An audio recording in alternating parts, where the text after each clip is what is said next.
Hello friends, आप सभी का बीएड कोर्स के मिशन वन वे चैनल में स्वागत है। दोस्तों, आइए आज हम लोग बात करेंगे बीएड फर्स्ट ईयर या फर्स्ट सेमेस्टर में कंटेम्प्रेरी इंडियन एजुकेशन पेपर में यानी समकालीन भारत की शिक्षा पेपर 2 में आज हम लोग टॉपिक पे बात करते हैं जिसका नाम है मुदालियर आयोग, जिसको हम लोग माध्यमिक शिक्षा आयोग भी कहते हैं, याद रखना, ठीक है। मुदालियर आयोग को हम लोग क्या कहते हैं? माध्यमिक शिक्षा आयोग भी कहते हैं। इसकी स्थापना 1952-53 में की गई थी। इस आयोग की स्थापना कब की गई थी? 1952 और 53 में की गई थी। जो साथी मेरे इस चैनल पे बीएड के इस चैनल पे नए आए हैं, प्लीज़ जो इस चैनल को सब्सक्राइब जरूर करें और बीएड के सभी दोस्तों तक शेयर जरूर करें, क्योंकि इस चैनल में बीएड के सभी पेपरों को बहुत ही आसान और सरल भाषा में अच्छे नोट्स के साथ आप लोग की तैयारी की जाती है, ताकि आप लोग को एग्जाम में किसी भी प्रकार की दिक्कत ना हो, ठीक है। तो आइए शुरू करते हैं। मुदालियर आयोग या मुदालियर कमीशन क्या है? ये पेपर 2 का है, कंटेम्प्रेरी इंडियन एजुकेशन पेपर में, जो भी बहुत ही इंपॉर्टेंट टॉपिक है, ठीक है। सबसे पहले इसका हम लोग रूपरेखा देखते हैं। रूपरेखा में हम लोग बात करेंगे प्रस्तावना पे, ठीक है। प्रस्तावना यानी इंट्रोडक्शन। माध्यमिक शिक्षा आयोग की क्या संस्तुतियाँ रही, क्या क्या इसमें जो है बातें कही गई थी, इसके बारे में हम लोग देखेंगे, ठीक है। नेक्स्ट पॉइंट है माध्यमिक शिक्षा आयोग के अनुसार शिक्षा के उद्देश्य। इसमें शिक्षा का क्या उद्देश्य था, इसके बारे में हम लोग जानेंगे कि माध्यमिक शिक्षा आयोग आखिर इसमें शिक्षा का के प्रति क्या उद्देश्य बनाया गया था, ठीक है। नेक्स्ट है माध्यमिक शिक्षा आयोग के गुण, माध्यमिक शिक्षा आयोग के दोष, और लास्ट में हम लोग इसका निष्कर्ष को देखेंगे। तो ये सभी पॉइंट को हम लोग डील करेंगे एक एक करके, जिससे माध्यमिक शिक्षा आयोग को जो है हम लोग अच्छे से समझ सकते हैं, ठीक है। माध्यमिक शिक्षा आयोग को हम लोग मुदालियर आयोग भी कहते हैं, ठीक है, या मुदालियर आयोग को हम लोग माध्यमिक शिक्षा आयोग भी कहते हैं। चलिए आइए सबसे पहले हम लोग इसको समझते हैं, प्रस्तावना को यानी इंट्रोडक्शन। स्वतंत्रता प्राप्ति के पश्चात भारत में उच्च शिक्षा की जांच हेतु केंद्र शिक्षा सलाहकार परिषद एवं अंतःविधि परिषद के सुझाव के अनुसार के आधार पर 1948 में विधि शिक्षा आयोग की नियुक्ति की गई थी। मतलब ये कहा गया कि स्वतंत्रता भारत की आज़ादी के बाद जो है ना, स्वतंत्रता प्राप्ति के पश्चात भारत में उच्च शिक्षा की जांच के लिए, है ना, उच्च शिक्षा की जांच के लिए एक आयोग का गठन किया गया था, ताकि बच्चों को गुणवत्तापूर्ण शिक्षा मिल रही कि नहीं मिल रही, इसकी जांच के लिए एक आयोग का गठन किया गया था, जिसे हम लोग मुदालियर आयोग कहते हैं। ये इसका जो आधार था वो 1948 में ही शिक्षा आयोग को नियुक्ति की गई थी। सभी शिक्षाविदों एवं विद्वानों की मान्यता था कि माध्यमिक शिक्षा आयोग की जांच की जाए। उनका कहना था कि सभी विद्वानों और सभी शिक्षा आयोगों का कहना था कि माध्यमिक शिक्षा आयोग की जांच की जाए। ये आयोग स्वतंत्रता प्राप्ति के पश्चात गठित हुई थी। ये आयोग जो है स्वतंत्रता की आज़ादी के बाद जो है ये आयोग गठित हुई थी। ये द्वितीय आयोग है। प्रथम आयोग स्वतंत्रता के पूर्व 1882 ईस्वी में माध्यमिक शिक्षा आयोग के विषय में हंटर आयोग का गठन किया गया था। देखिए, एक आयोग जो है इससे पहले आया था जो स्वतंत्रता के पूर्व था, जिसका नाम था 1882, जिसका नाम था हंटर आयोग। उसमें भी यही कहा गया था कि उच्च शिक्षा की जांच की जाए, ताकि बच्चों को गुणवत्तापूर्ण शिक्षा मिल रही कि नहीं मिल रही, इसके सुझाव के लिए जो है पहले हंटर आयोग लाया गया था, जो कब लाया गया था? 1882 में, जिसने माध्यमिक शिक्षा में सुधार हेतु महत्वपूर्ण सुझाव दिए। यही हंटर आयोग जो है माध्यमिक शिक्षा में सुधार हेतु जो है कुछ महत्वपूर्ण सुझाव भी दिए थे, ठीक है। हंटर आयोग सर विलियम हंटर के समय भारत के गवर्नर जनरल लॉर्ड रिपन थे। जब ये आयोग आया था, हंटर आयोग जो आया था, तो उस समय भारत के गवर्नर जनरल कौन थे? लॉर्ड रिपन थे, ठीक है। जिसके कारण माध्यमिक स्तर में सुधार हासिल नहीं हो पाई, जिसके कारण जो है माध्यमिक स्तर पर सुधार नहीं हो पाई, जिसकी ज़रूरत माध्यमिक शिक्षा की थी, जिसकी ज़रूरत जो है वो किसकी थी? माध्यमिक शिक्षा की थी। अतः भारत सरकार ने 23 सितंबर 1952 को मद्रास विश्वविद्यालय के कुलपति डॉक्टर लक्ष्मण स्वामी मुदालियर की अध्यक्षता में माध्यमिक शिक्षा आयोग का गठन किया गया था। यानी कि यह कहा गया था कि अतः भारत सरकार ने 23 सितंबर 1952 को मद्रास विश्वविद्यालय के कुलपति, है ना, डॉक्टर लक्ष्मण स्वामी मुदालियर की अध्यक्षता में माध्यमिक शिक्षा आयोग का गठन किया गया था, ठीक है। अतः इस आयोग का नाम अध्यक्ष के नाम से मुदालियर शिक्षा आयोग यानी माध्यमिक शिक्षा आयोग रखा गया। यानी इसलिए जो है इस आयोग का नाम क्या रखा गया? माध्यमिक शिक्षा आयोग रखा गया। आगे हम लोग देखते हैं माध्यमिक शिक्षा आयोग की संस्तुतियाँ, recommendation of secondary education commission. माध्यमिक शिक्षा आयोग की क्या संस्तुतियाँ हैं? माध्यमिक शिक्षा आयोग ने विभिन्न राज्यों का दौरा करके माध्यमिक शिक्षा के कई दोषों को पाया। माध्यमिक शिक्षा आयोग ने विभिन्न राज्यों का दौरा करके माध्यमिक शिक्षा के कई दोषों को पाया, ठीक है, जिन्हें वह 28 अगस्त 1953 को 244 पृष्ठों एवं 14 अध्यायों की रिपोर्ट सरकार के समक्ष प्रस्तुत की। मतलब ये हुआ कि माध्यमिक शिक्षा आयोग ने कई राज्यों के विभिन्न राज्यों का दौरा करके जो है शिक्षा माध्यमिक शिक्षा में कई सारे दोष पाए गए, जिसमें उन्होंने 28 अगस्त 1953 को जो है 244 पृष्ठ और 14 अध्याय में जो है रिपोर्ट को सरकार के समक्ष प्रस्तुत किया, जो इस प्रकार थी। ये रिपोर्ट क्या थी, इसको समझते हैं, एक एक करके देखते हैं, ठीक है। एक नंबर में है माध्यमिक शिक्षा प्रणाली व्यक्ति के जीवकोपार्जन हेतु सक्षम नहीं बनाती है, क्योंकि इसमें पुस्तकीय ज्ञान को अधिक महत्व दिया गया है। इसमें यह कहा गया है कि माध्यमिक शिक्षा जो बच्चों को दिया जाता है, तो इसमें जो है बच्चों को जीवकोपार्जन के समक्ष नहीं बनाता है, इसमें केवल पुस्तकीय ज्ञान दिया जाता है। ये पहला नंबर जो है इनमें दोष निकाला गया था, ठीक है। माध्यमिक शिक्षा के जांच जो किया तो इसमें पहला दोष क्या निकला कि ये जो है शिक्षा प्रणाली व्यक्ति को जीवकोपार्जन, यानी कि शिक्षा जब बच्चों का खत्म हो जाए तो उसके बाद वो कौन सा कौशल उसमें विकसित हो सके, इसकी जो वो समक्ष नहीं बनाती है। इसमें सिर्फ पुस्तकीय ज्ञान को अधिक महत्व दिया गया है, ठीक है। दूसरा नंबर में है शिक्षण पद्धति मुख्यतः रटने पर आधारित है, शिक्षा परीक्षा केंद्रित है। इसमें यह कहा गया कि शिक्षण पद्धति जो है, इसमें पढ़ाने की जो पद्धति है वो सिर्फ रटने पर आधारित है और इसमें परीक्षा केंद्रित है, जबकि ऐसा नहीं होना चाहिए। बच्चों को जो शिक्षण पद्धति होनी चाहिए वो रटने पर नहीं होना चाहिए, वो समझने पर होना चाहिए, ठीक है, क्योंकि बच्चों को समझ के सिखाना चाहिए। और ये परीक्षा केंद्रित नहीं होना चाहिए, कभी भी ये परीक्षा केंद्रित नहीं होना चाहिए कि केवल परीक्षा की दृष्टि से ही नहीं पढ़ाना चाहिए, ठीक है। तो शिक्षा प्रणाली जो होनी चाहिए वो क्या होना चाहिए, बाल केंद्रित होना चाहिए, ठीक है। तीसरा नंबर में है माध्यमिक शिक्षा के अवधि 7 वर्ष की होनी चाहिए। माध्यमिक शिक्षा की अवधि 7 वर्ष की होनी चाहिए, जो कि प्राथमिक शिक्षा 5 उत्तीर्ण होने के बाद होनी चाहिए। ये जो है माध्यमिक शिक्षा की अवधि जो है 7 वर्ष की होनी चाहिए, जो प्राथमिक शिक्षा जो 5 वर्ष की होती है उसके उत्तीर्ण के बाद होनी चाहिए थी, ठीक है। नेक्स्ट है कक्षा 11 तक उत्तीर्ण छात्रों को विभिन्न व्यावसायिक व संस्थानों में प्रवेश दी जाए। ये जो है कहा गया था कि कक्षा 11 तक उत्तीर्ण छात्रों को विभिन्न व्यवसाय एवं संस्थानों में प्रवेश दी जानी चाहिए, ठीक है।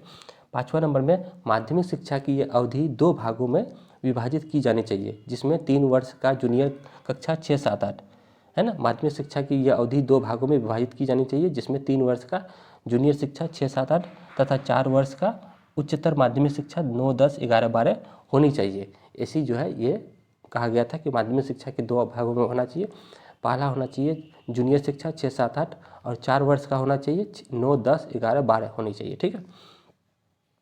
नेक्स्ट है 6 नंबर में कि कृषि, इंजीनियरिंग और चिकित्सा आदि के उच्च शिक्षा केंद्रों में प्रवेश के लिए उच्चतर माध्यमिक कक्षाओं के बाद 1 वर्षीय पूर्व व्यवहारिक पाठ्यक्रम संचालित किया जाना चाहिए। मतलब कृषि, इंजीनियरिंग और चिकित्सा आदि के उच्च शिक्षा केंद्रों में प्रवेश के लिए उच्च माध्यमिक कक्षाओं के बाद 1 वर्षीय पूर्व व्यावसायिक पाठ्यक्रम संचालित किया जाना चाहिए, ठीक है। यानी 1 वर्ष का जो व्यवहारिक पाठ्यक्रम संचालित करना चाहिए, चलाना चाहिए, ठीक है।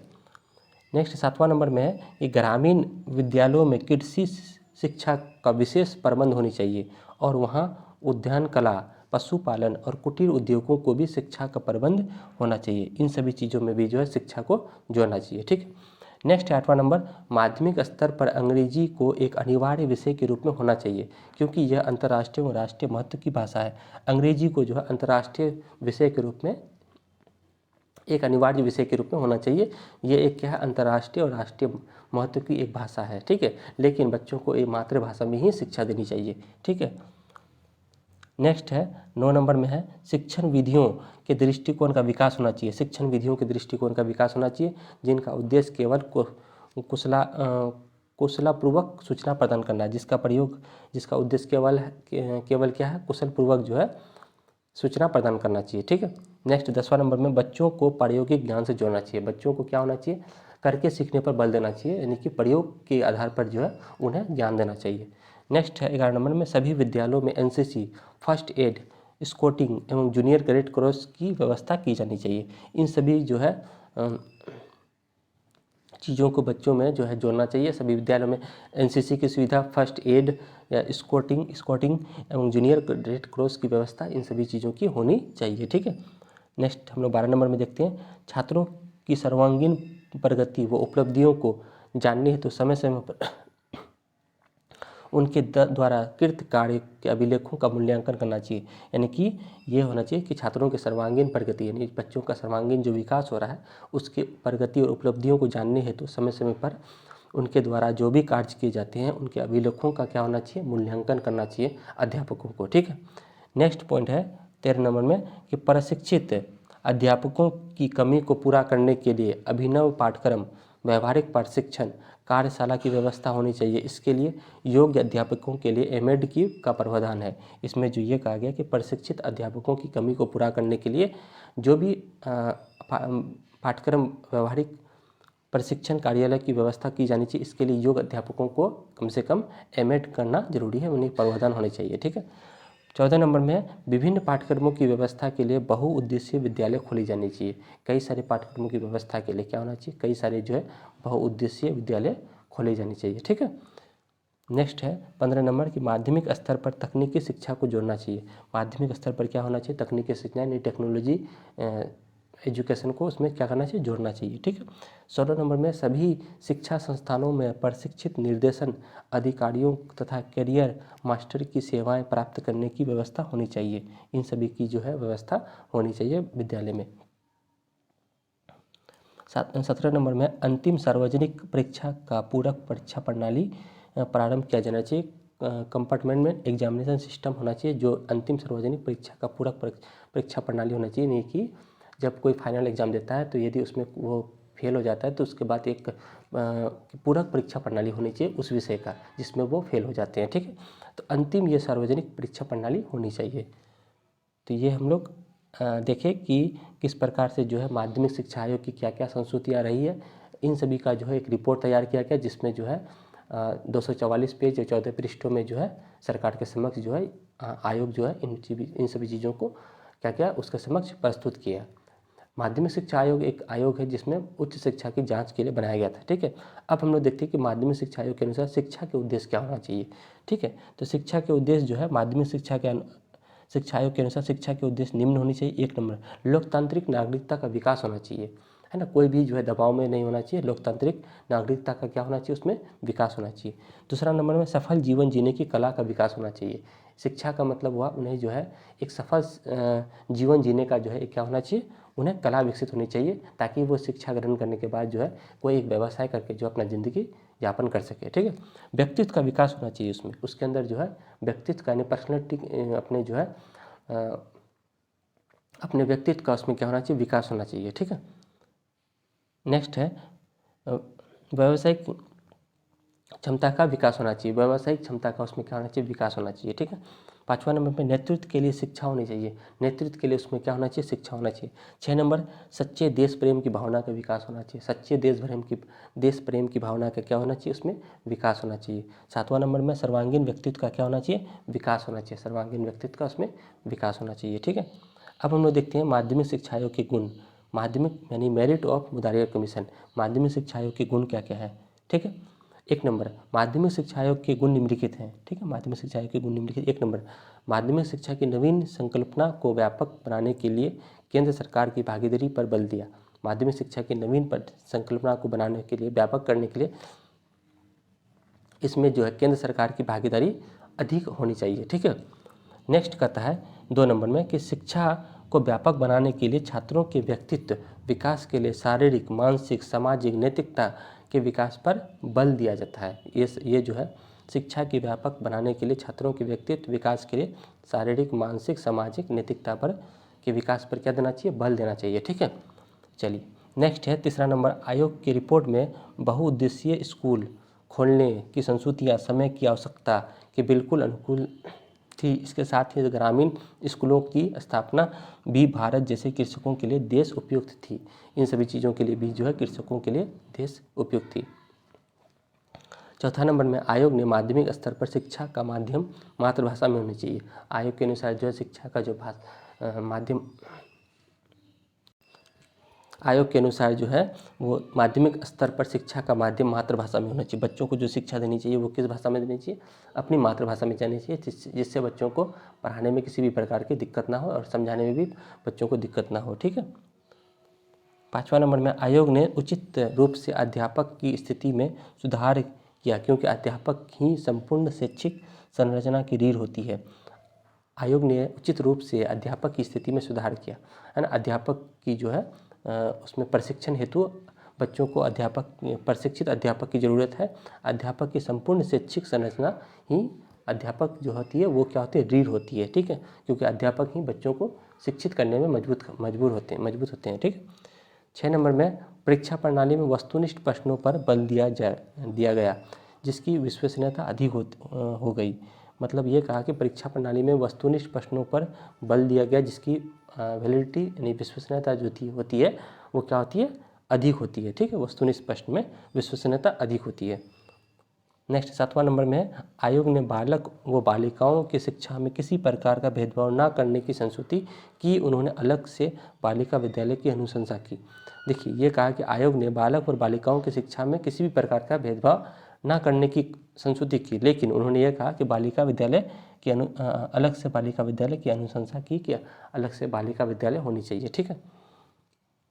8वां नंबर में कहा है कि आयोग द्वारा व्यावसायिक शिक्षा को आधुनिक युग में प्रगति हेतु आवश्यक मानते हुए सुझाव दिए। ठीक है, यह कहा कि आयोग द्वारा व्यावसायिक शिक्षा को आधुनिक युग की में प्रगति हेतु आवश्यक मानते हुए सुझाव देने चाहिए। ठीक है, तो ये हम लोग देखिए माध्यमिक शिक्षा के गुण। अब हम लोग बात करते हैं माध्यमिक शिक्षा आयोग के दोष, यानी डीमेरिट ऑफ मोदालियर कमीशन। माध्यमिक शिक्षा आयोग के क्या क्या दोष रह गए। माध्यमिक शिक्षा आयोग के दोष निम्नलिखित हैं। ठीक है, तो कौन कौन से दोष हैं। 1 नंबर, आयोग ने 7 वर्षीय माध्यमिक शिक्षा की बात की। आयोग ने जो वो कहा था वो 7 वर्षीय माध्यमिक शिक्षा की बात कहा था। जब प्राथमिक शिक्षा खत्म हो जाए तो उसके बाद 7 वर्षीय जो है माध्यमिक शिक्षा होनी चाहिए, जिसमें 6, 7, 8 निम्न माध्यमिक, ठीक, तथा 9, 10, 11 9, 10, 11, 12 को उच्च माध्यमिक में बांटकर 6 वर्षीय माध्यमिक की बात करी जो अस्पष्ट है। मतलब ये कहा कि देखिए इसमें ये कहा कि पहले 6, 7, 8 फिर 9, 10, 11 ये जो है 6 वर्षीय माध्यमिक की बात करेगी जो क्या है अस्पष्ट है, स्पष्ट नहीं कहा उसने। ठीक है। 2 नंबर, यदि माध्यमिक स्तर पर 3 भाषाओं और कुल मिलाकर 8 विषयों के अध्ययन पर माध्यमिक स्तर को बोझिल बना दिया, यानी कि माध्यमिक स्तर पर अगर 3 भाषाएं होनी चाहिए, एक अपनी मातृभाषा, फिर एक अनिवार्य रूप से इंग्लिश होनी चाहिए और एक राष्ट्रीय भाषा होना चाहिए, तो इन तीनों मिलाकर 8 विषयों में 8 विषय का अध्ययन पर माध्यमिक स्तर जो है वो एक क्या हो जाता है, बोझ के समान जो है शिक्षा हो जाती है। ठीक है, बच्चों के लिए। नेक्स्ट 3रा नंबर में, आयोग ने माध्यमिक स्तर पर पाठ्यक्रम हेतु 7 वर्गों का निर्माण किया, लेकिन भिन्न भिन्न विषय वर्गों का समान विषय को भिन्न भिन्न विषय वर्गों में समान विषय को रखा गया। यानी कि आयोग ने माध्यमिक स्तर पर पाठ्यक्रम हेतु 7 वर्गों का निर्माण किया, 7 वर्गों का निर्माण किया, लेकिन भिन्न भिन्न विषयों वर्गों में समान विषयों को जोड़ा गया। ठीक है। 4था नंबर में, आयोग के सभी सदस्यों में एक भी हिंदी भाषा का समर्थक नहीं था। आयोग के सभी सदस्य जो है में किसी एक भी हिंदी भाषा का समर्थक नहीं था, अतः उसने अंग्रेजी के अध्ययन के विषय में कुछ उलझे हुए सुझाव दिए थे इसने। ठीक है, कुछ उलझे हुए जो इसमें सुझाव दिए थे। नेक्स्ट 5वां नंबर में है, आयोग ने लड़के और लड़कियों के लिए निर्धारित पाठ्यक्रम में कोई महत्वपूर्ण भेद नहीं किया, जबकि दोनों में आवश्यकताएं बिल्कुल भिन्न है, जबकि दोनों की आवश्यकताएं जो है भिन्न है। तो आयोग ने लड़के और लड़कियों के लिए निर्धारित पाठ्यक्रम में कोई महत्वपूर्ण भेद नहीं किया है। ठीक है। 6 नंबर लास्ट है, प्रतिवेदन में नारी शिक्षा को वह स्थान नहीं मिला है जिसकी वह अधिकारी थी, है ना, यानी जिनको वो शिक्षा मिलनी चाहिए वो शिक्षा नहीं मिल पा रही जिसके वो अधिकारी थी। ठीक है। लास्ट में निष्कर्ष में है कि अतः उपयुक्त वाक्यों से स्पष्ट होता है कि आयोग ने तत्कालीन माध्यमिक शिक्षा के समस्त पहलुओं का अध्ययन कर उनके दोषों को उजागर किया और एक उत्तम शिक्षा की व्यवस्था का सुझाव दिया। ये जो है शिक्षा के समस्त पहलुओं को अध्ययन कर दोषों को उजागर किया और उत्तम शिक्षा की व्यवस्था करने को कहा।